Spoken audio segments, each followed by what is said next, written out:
Hello students, आज हम पढ़ेंगे क्लास 9 का chapter the fundamental unit of life. So student, basically हमें इस चैप्टर में सेल के बारे में पढ़ना है। सेल क्या होते हैं बच्चों? सेल को हम कहते हैं building blocks of our body. हमारी बॉडी जिनसे मिलकर बनी है उन्हें ही सेल कहते हैं। जैसे कि स्टूडेंट्स, एक वॉल होती है, उसके अंदर ब्रिक्स होती हैं, बहुत सारी ब्रिक्स ईंटों को मिलाकर ही एक दीवार बनती है। वैसे ही उन ब्रिक्स की जगह हमारी बॉडी में सेल्स होते हैं।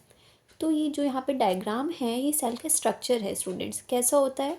सेंटर में न्यूक्लियस होता है, इधर जो लिक्विड है उसे साइटोप्लाज्म कहते हैं। कुछ ऑर्गेनेल्स होते हैं जिनके कुछ फंक्शन होते हैं जो हम आगे पढ़ेंगे, ये बहुत सारे होते हैं। देन स्टूडेंट्स, उसके बाहर सेल मेम्ब्रेन होती है और लास्ट में सेल वॉल।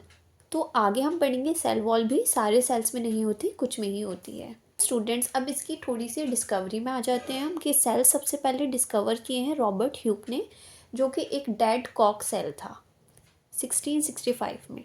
आगे जाके लिविंग सेल्स भी देखे गए। और न्यूक्लियस जो उसके सेंटर में आपको मिला था वो रॉबर्ट ब्राउन ने डिस्कवर किया है बच्चों। और सेल थ्योरी दी है शेल्डन एंड शॉन ने, जिसे आगे मॉडिफाई किया है रुडोल्फ वर्चो ने। आपको ये कुछ साइंटिस्ट के नेम जो हैं वो लर्न करने ही हैं।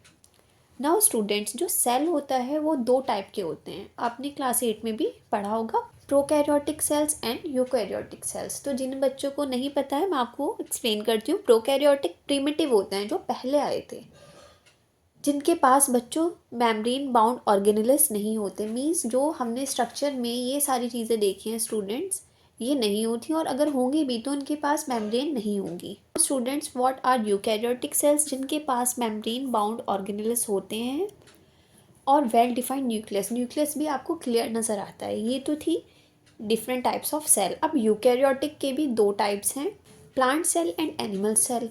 तो बहुत सारी चीज़ें प्लांट सेल में होती है स्टूडेंट, बहुत सारी चीज़ें एनिमल सेल में होती हैं, और दोनों में भी होती हैं।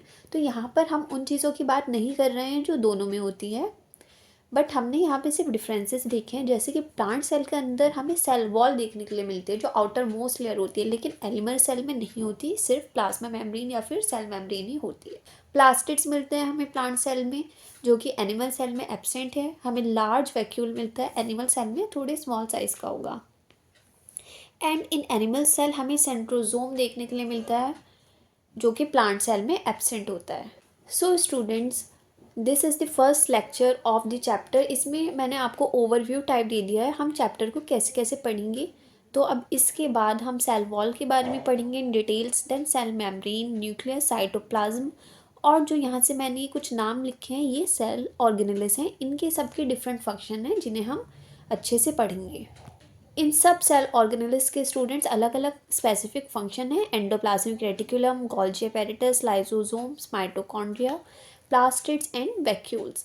हम सबको डिटेल में स्टडी करेंगे आगे चैप्टर में। नाउ फिर आपके चैप्टर का एंड होगा, और जो आपका लास्ट टॉपिक है वो सेल डिवीजन, हमें उस पर शॉर्ट डिस्कशन करनी है। सो ऐसे आपका चैप्टर आगे जाएगा स्टूडेंट्स। आई होप आपको आज के लेक्चर में कोई भी डाउट नहीं होगा। आज का जो था हमारा वो एक इंट्रोडक्टरी लेक्चर था, जिसका मोटिव था कि बच्चों का बेस बन जाए चैप्टर स्टार्ट करने से पहले, because it is very important chapter. So students, keep watching our videos and like and subscribe our channel. Thank you.